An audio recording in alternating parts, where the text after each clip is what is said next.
ಭಾರತೀಯ ರೈಲ್ವೆಯ ನೈಋತ್ಯ ರೈಲ್ವೆ ವಲಯವು ಒಂದಿಲ್ಲೊಂದು ಜನಪರ ಕಾರ್ಯದ ಮೂಲಕ ಜನಾನುರಾಗಿಯಾಗಿ ಕೆಲಸ ಮಾಡ್ತಾ ಇದೆ. ರೈಲ್ವೆ ಸೇವೆಯನ್ನ ಮತ್ತಷ್ಟು ಅಭಿವೃದ್ಧಿಪಡಿಸೋದಕ್ಕೆ ಸಾಕಷ್ಟು ಶ್ರಮ ವಹಿಸ್ತಾ ಇದೆ.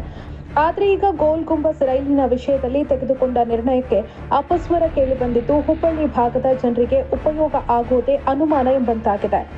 ರೈಲು ಸಂಖ್ಯೆ 16535 ಮೈಸೂರು ಪಂಡರಾಪುರ ಹಾಗೂ ರೈಲು ಸಂಖ್ಯೆ 16536 ಪಂಡರಾಪುರ ಮೈಸೂರು ಮಾರ್ಗದಲ್ಲಿ ಸಂಚರಿಸ್ತಾ ಇದ್ದ ಗೋಲ್ ಗುಂಬಜ್ ರೈಲು ಸಂಚಾರವನ್ನು ಗದಗ ಬೈಪಾಸ್ ಹಾಗೂ ಹುಬ್ಬಳ್ಳಿ ದಕ್ಷಿಣ ಭಾಗದ ಮೂಲಕ ಸಂಚರಿಸುವಂತೆ ಬಿಜಾಪುರದ ಸಂಸದರಾದ ರಮೇಶ್ ಜಿಗಜಿಣಗಿ ಮತ್ತು ಬಾಗಲಕೋಟೆ ಸಂಸದರಾದ ಪಿಸಿ ಗದ್ದಿಗೌಡರವರು ಕೇಂದ್ರ ಸಚಿವ ಪ್ರಹ್ಲಾದ್ ಜೋಶಿ ಅವರಿಗೆ ವಿನಂತಿಸಿದರು.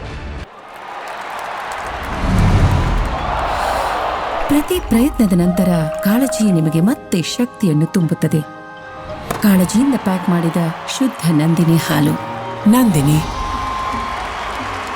ಆದರೆ ಈಗ ಈ ರೈಲು ಹುಬ್ಬಳ್ಳಿಯ ಹೊರವಲಯದ ಸೌತ್ ಸ್ಟೇಷನ್ ಮೂಲಕ ಪ್ರಯಾಣ ಬೆಳೆಸುವುದು ಹುಬ್ಬಳ್ಳಿ ಹಾಗೂ ಹುಬ್ಬಳ್ಳಿ ಭಾಗದ ಜನರಿಗೆ ಕಿಂಚಿತ್ತೂ ಪ್ರಯೋಜನ ಆಗುವುದಿಲ್ಲ.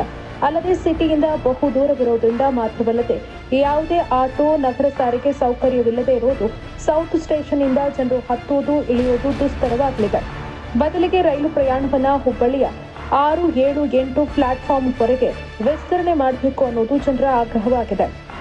ಮೈಸೂರು ಬೆಂಗಳೂರು ಪಂಡರಾಪುರ ಗೋಲ್ ಗುಂಬಜ್ ರೈಲು ಗದಗ ಹಾಗೂ ಹುಬ್ಬಳ್ಳಿ ನಿಲ್ದಾಣದ ಬದಲಾಗಿ ಗದಗ ಬೈಪಾಸ್ ಹಾಗೂ ಹುಬ್ಬಳ್ಳಿ ದಕ್ಷಿಣದ ಮೂಲಕ ಮುಂಗಡ ರೈಲ್ವೆ ಕಾಯ್ದಿರಿಸಿದ ದಿನಾಂಕಗಳ ಬಳಿಕ ನೂತನ ರೈಲ್ವೆ ಮಾರ್ಗದ ಮೂಲಕ ಸಂಚರಿಸಲಿದೆ. ಇದರಿಂದ ಹುಬ್ಬಳ್ಳಿ ಜನರಿಗೆ ಯಾವುದೇ ಲಾಭ ದೊರೆಯುವುದಿಲ್ಲ. ಆದ್ದರಿಂದ ಮತ್ತೊಮ್ಮೆ ಪರಿಷ್ಕರಿಸಿ ಹುಬ್ಬಳ್ಳಿಯ ಪ್ರಮುಖ ನಿಲ್ದಾಣದವರೆಗೆ ವಿಸ್ತರಣೆ ಮಾಡಬೇಕು ಅನ್ನೋದು ಪ್ರಜ್ಞಾವಂತ ನಾಗರಿಕರ ಆಗ್ರಹ.